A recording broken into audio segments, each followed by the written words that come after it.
to keep this a little more condensed version than we did last time and just kind of get straight to the point. Take about 15 minutes of your time, and then if there's any questions, if it takes so long, you want to dig a little deeper, let me know. I'll be happy to answer any questions you have. But my name's Kevin Lammons. I am the district manager with the company's called Eagleview now. We had a little name change, but then we're still selling pictometry imagery. And the product we're going to talk about today is Pictometry Change Finder.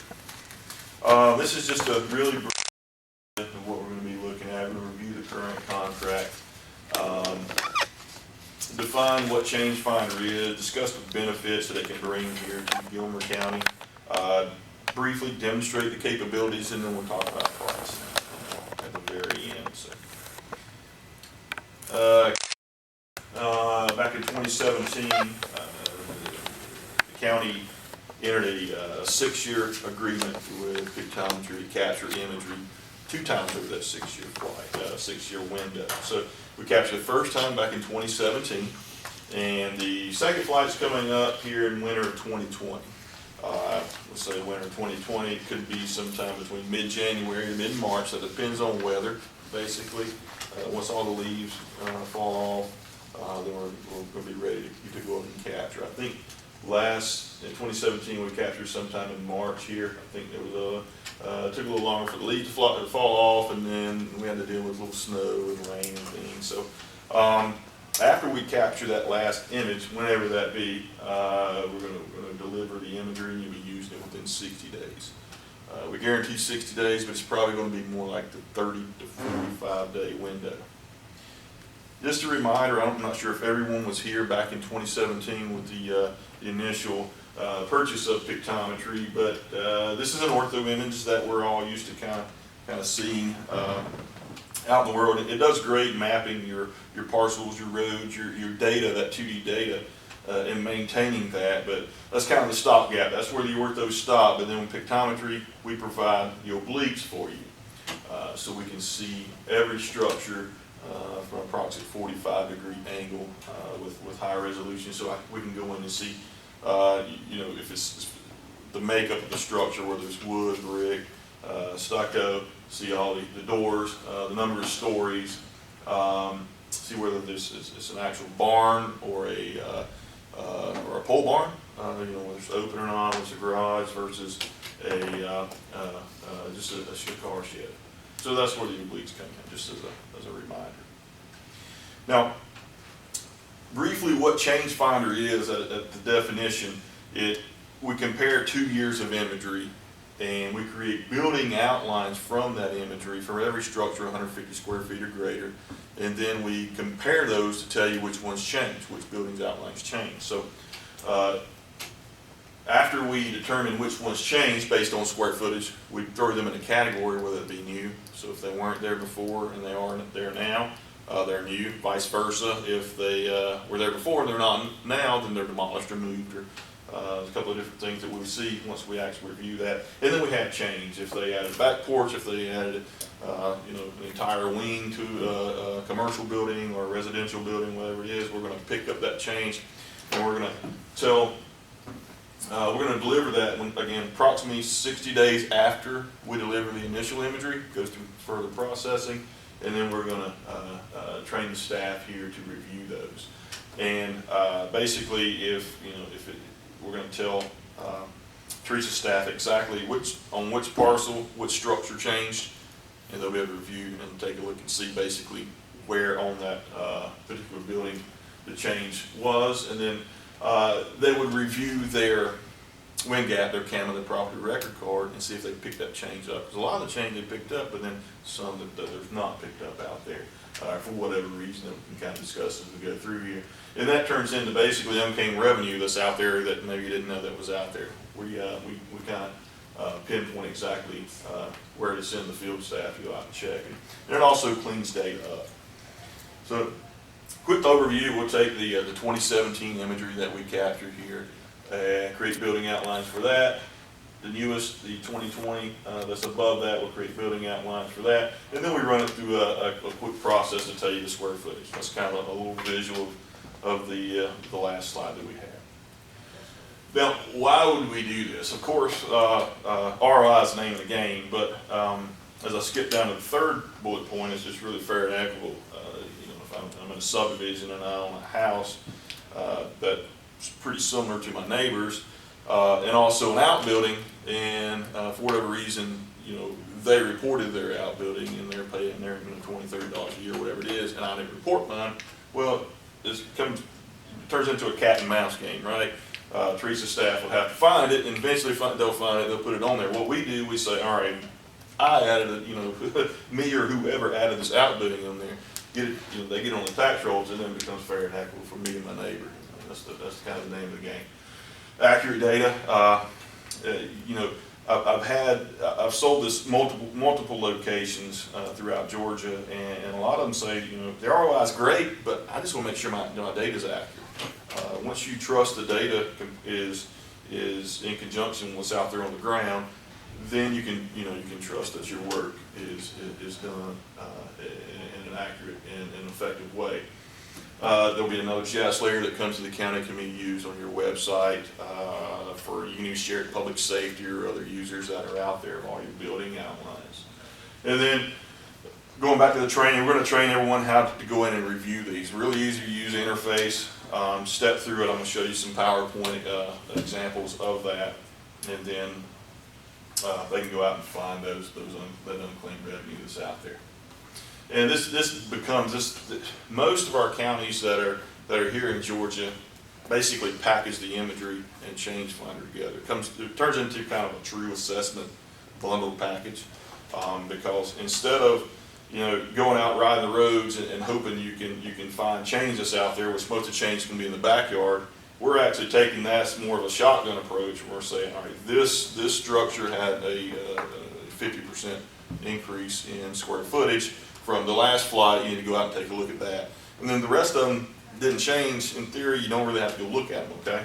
That's what we're doing, just kind of helping guide you. And with this guidance, this is just some stats that we pulled from a county with the imagery in conjunction with Change Finder. They were able to kind of pinpoint the parcels that needed to be worked, and they were able to bring some, this is really where the ROI started to come in at.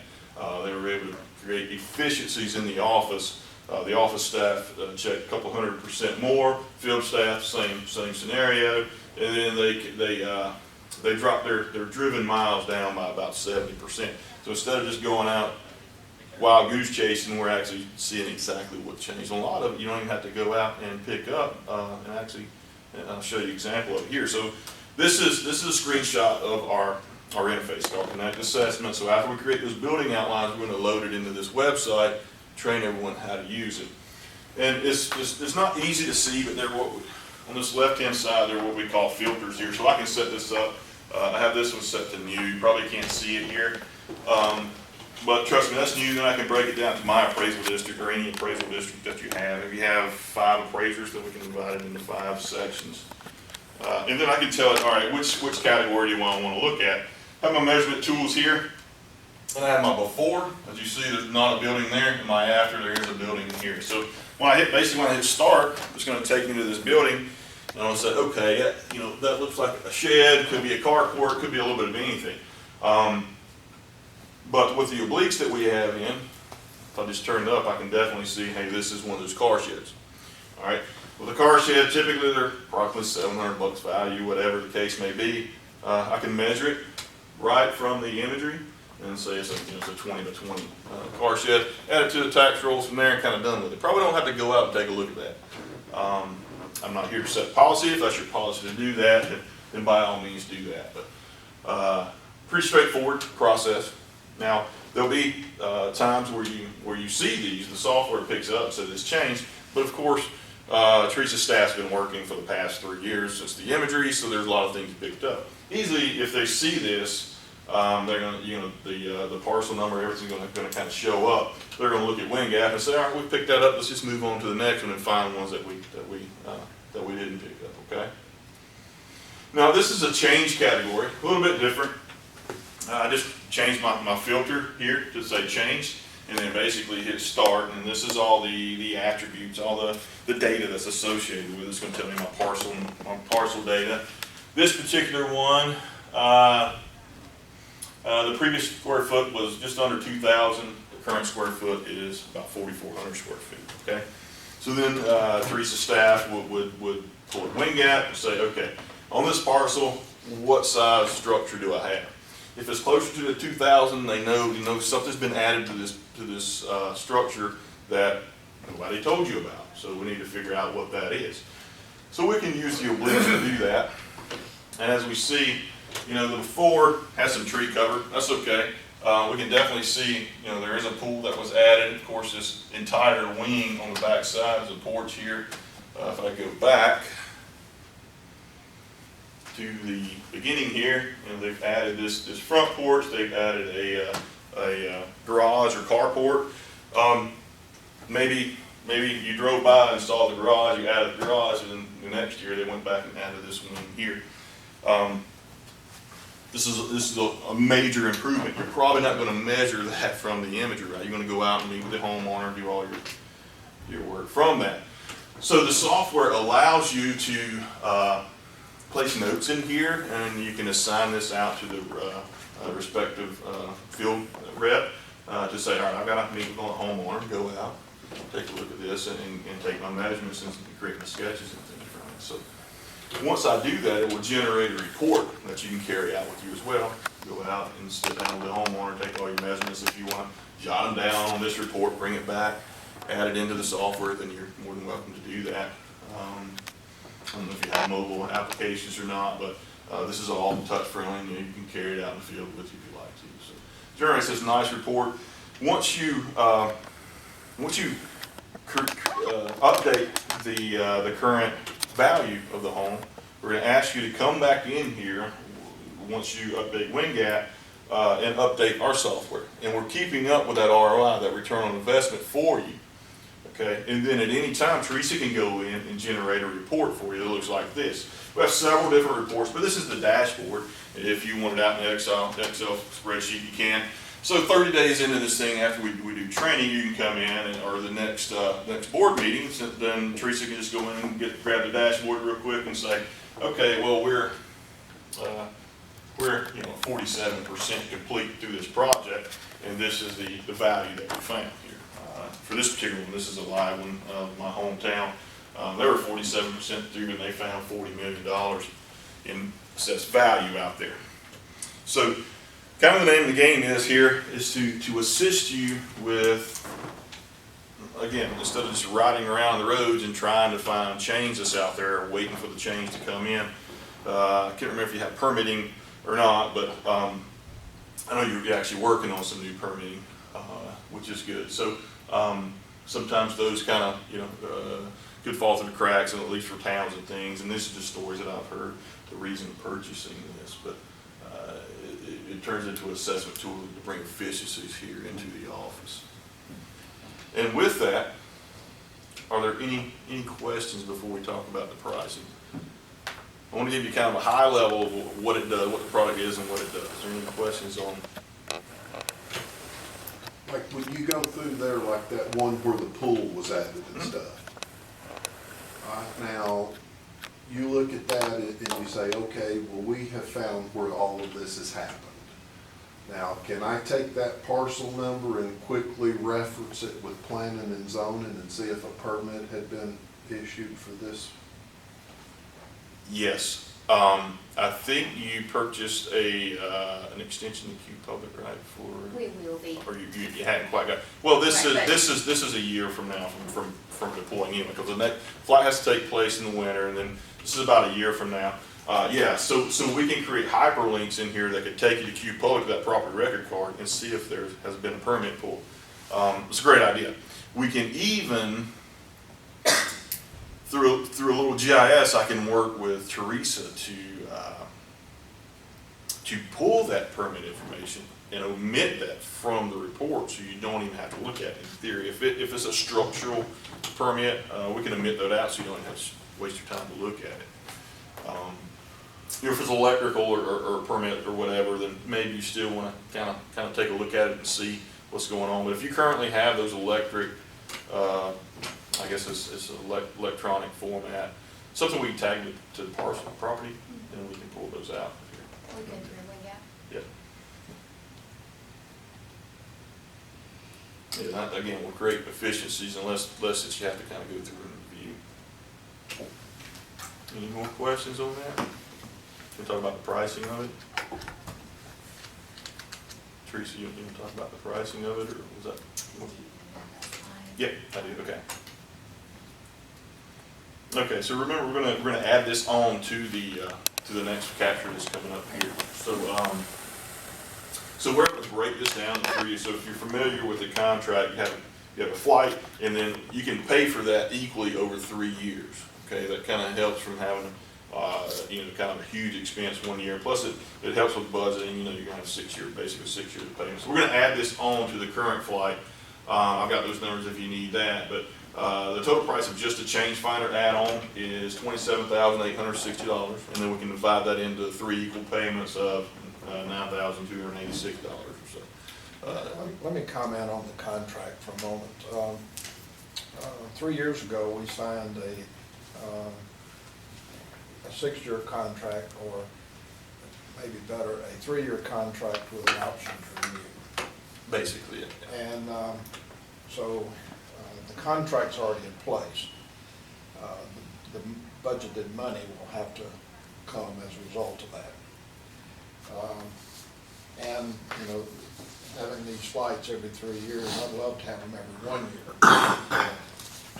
And that's probably most appropriate is the 3 years at this point in time. And for $300 a year, we have the opportunity to have hundreds of changes flagged to us, so we don't have to wander around in backyards trying to find them.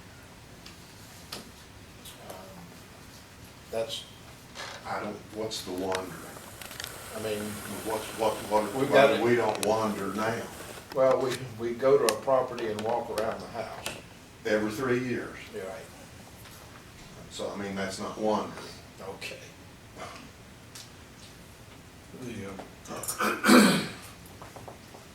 Let's see, we're paying, what, 17,000 every, we have 3 payments of 17,000 for the flights, right? Correct. And we get one every 3 years? Right, so this flight is, I think it's budgeted for Yeah, here it $21,104. is. Yeah, here's the slide. No, this is just the capture itself. I think there's 20% savings in there, so we're signing up that 6-year flight. So I think the first year there was maybe discounted a little bit more. 15%, yeah, and the second year was maybe 5%, is how they divided that up. Once we do this again, we can split them 10 and 10 if we want to, but that's why it's just a little bit more with this flight. And then if you add the full, it'll be invoiced different. I don't know if I can add it to the actual invoice. I don't know. We can worry about that later. But the total that you would pay is about $30,391 per year with both the imagery and the change finder. With $21,000 of that being for the imagery itself. And that's gone up from what we have here on our sheet, which was 17,000 apparently. Right, because the first flight is discounted down more than the second flight is, so they have 2 different pricings, so. And more times than not, the revenue found, or at least the value found out there from change finder, at least pays for change finder, and a lot of times it pays for the entire flight. Now the slide that I had up from my hometown in Guilford County, that paid for the flight, change finder, everything in 2 years. In less than 2 years, it paid for itself, something like that. Can you guarantee that? No, I'm just saying more times than not. So for instance, I can give you some ROI examples, but can I guarantee that yours did or that theirs did?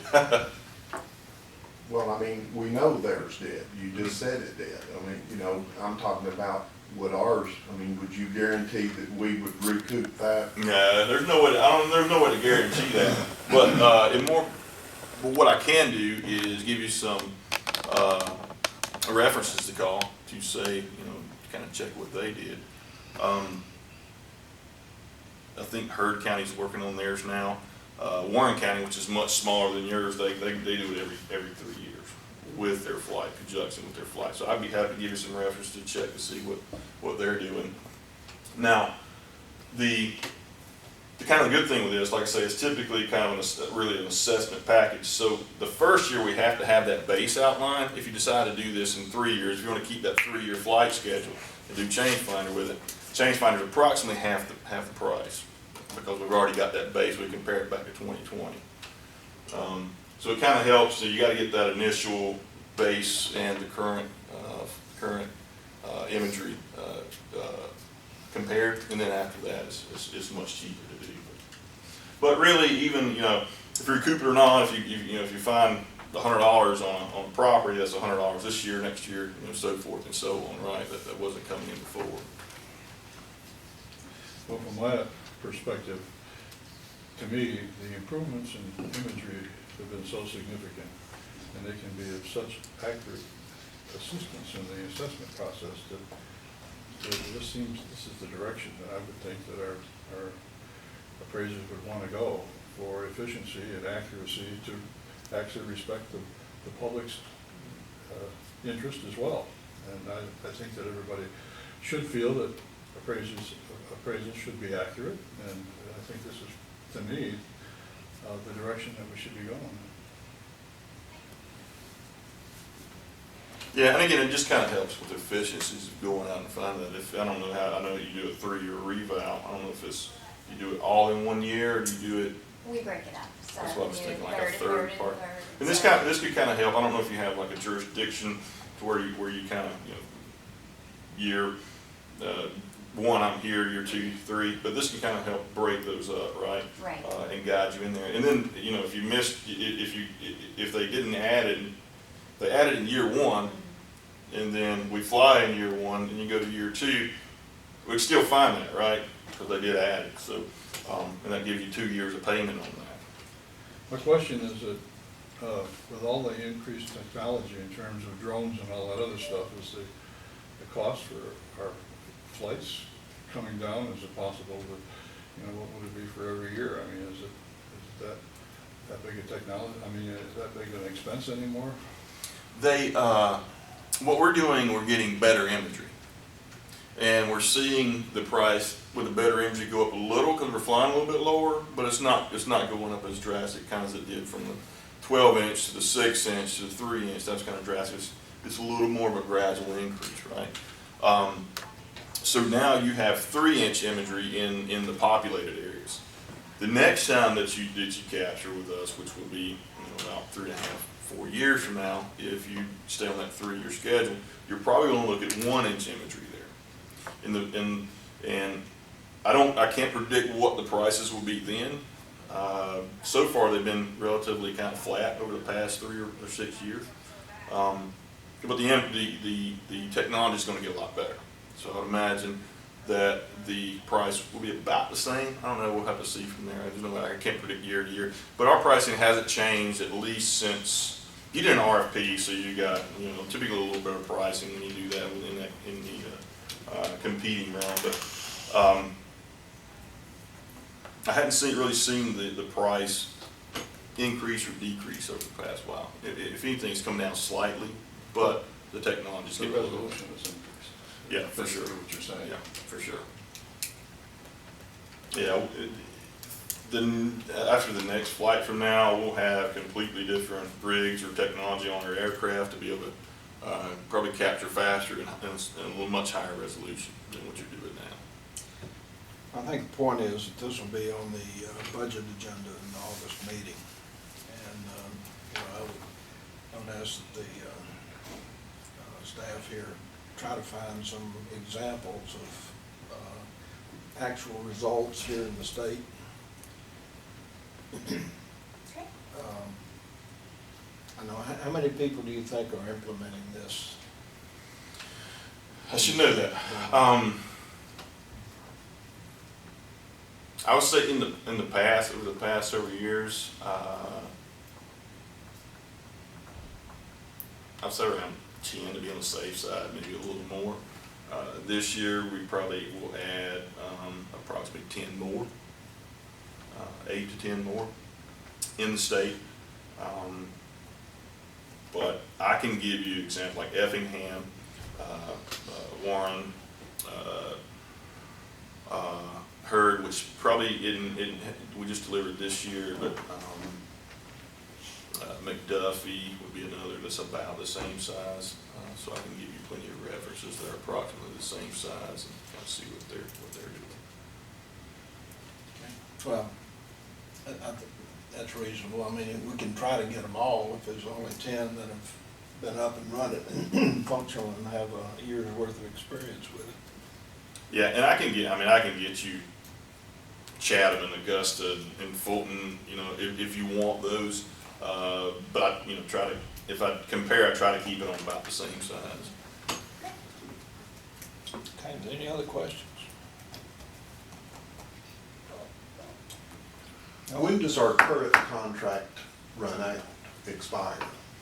I guess it would be, the start of the contract was the flight in 17. 17. So I would think at the end of the year would be the time that this contract would, we would have to renew with the option, if you want to phrase it that way. Now, not that I'm against renewing, I'm not against it, I just wanted to know when the contract That's- Yep. We would need to sign in December to be in the flight queue for January. And we decide in August. Yes. Well, we would propose it in our budget in August, and then it's got to go through the 3 months approval process, and only after the county approves the budget could we commit to the extension. Yeah, no payments due until delivery anyway, so I guess as long as this, and really all I would need is just an email to say, hey, we're gonna execute the second portion of the flight. It's pretty easy when there's not a lot of paperwork involved with this portion, because you're already under contract to do No that, so you don't have RFP, to. no, nothing associated except a phone call to say go. Yeah, for the flight, now this would be an Probably deliver amendment to piece of that paper at contract, that so time. we would definitely need a signature, but it's like it's a 1 or 2 sheeter that says add this to it based on the terms and conditions of the current contract, so that's all easy part. Okay. Nothing else? Oh, great, well, thank you all very much. You're welcome. Thank you. Absolutely. It's my pleasure.